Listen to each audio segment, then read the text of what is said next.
49 fertility centre మీకు అందిస్తుంది కేవలం 899 రూపాయలకి ఫర్టిలిటీ అసెస్మెంట్ ప్యాకేజ్.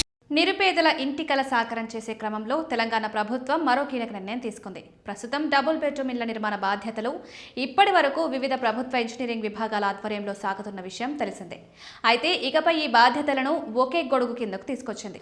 అంటే మొత్తం ప్రాజెక్టులను తెలంగాణ హౌసింగ్ కార్పొరేషన్ లిమిటెడ్ పరిధిలోకి బదిలీ చేస్తూ తెలంగాణ ప్రభుత్వం ఉత్తర్వులు జారీ చేసింది. ఈ నిర్ణయం వెనుక చాలా కారణాలున్నాయి. గతంలో రోడ్లు, భవనాల శాఖ, పంచాయతీరాజ్ వంటి శాఖలు వేర్వేరుగా ఇళ్ల నిర్మాణాలు పర్యవేక్షించేవి. దీనివల్ల నిధుల విడుదల, నిర్మాణాల అప్డేట్, ఇంటికి సంబంధించి లబ్ధిదారుల ఎంపిక ప్రక్రియలో సమన్వయ లోపం ఏర్పడేది. అందుకే ప్రభుత్వం వీటిని అన్నింటినీ ఒకే గొడుగు కిందకు తెచ్చేందుకు ఈ నిర్ణయం తీసుకుంది. ఇకపై తెలంగాణ హౌసింగ్ కార్పొరేషన్ మాత్రమే ఈ ఇళ్ల నిర్మాణాలను పూర్తి చేసి లబ్ధిదారులకు అప్పగించే ప్రక్రియను పర్యవేక్షిస్తుంది. ఈ మేరకు గృహ నిర్మాణ శాఖ ముఖ్య కార్యదర్శి జీవో నెంబర్ 5ను విడుదల చేశారు. జిల్లాల్లో ఉన్న ప్రాజెక్టులను ప్రస్తుత కాంట్రాక్ట్ ఏజెన్సీల నుండి హౌసింగ్ ప్రాజెక్టు డైరెక్టర్లకు బదిలీ చేయాలని జిల్లా కలెక్టర్లను ఆదేశించారు. హైదరాబాద్ పరిధిలో ఈ బాధ్యతను జీహెచ్ఎంసీ కమిషనర్కు అప్పగించారు. ప్రభుత్వం తీసుకున్న తాజా నిర్ణయాల వల్ల ఇప్పటికే నిలిచిపోయిన చాలా వరకు ఇళ్ల నిర్మాణాలు వేగవంతమయ్యే అవకాశాలు ఎక్కువగా ఉన్నాయి.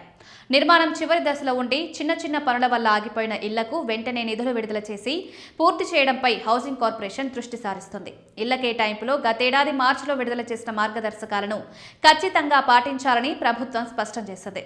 దీనివల్ల రాజకీయ జోక్యం లేకుండా అర్హులైన పేదలకు ఇల్లు దక్కే అవకాశం ఉంటుంది. డబుల్ బెడ్రూమ్ ఇళ్ల నిర్మాణాలు ఇప్పటికే కొన్ని ప్రాంతాల్లో పూర్తయ్యాయి. అక్కడ కనీసం విద్యుత్, తాగునీరు వంటి కనీస సౌకర్యాలు లేకపోవడంతో నిరుపయోగంగా ఉన్నాయి. ఇప్పుడు ఆ బాధ్యత అంతా ఒకే గొడుగు కిందకు రావడంతో మౌలిక వసతుల కల్పన సులభతరం కానుంది. ప్రభుత్వం తీసుకున్న ఈ నిర్ణయంతో వేలాది మంది పేద కుటుంబాలు తమ కొత్త ఇంట్లో కడుగు పెట్టే సమయం దగ్గర పడింది. ఇళ్ల నిర్మాణం పూర్తి, బదిలీ ప్రక్రియను యుద్ధ ప్రాతిపదికన చేపట్టాలని ఉన్నతాధికారులకు ఆదేశాలందాయి.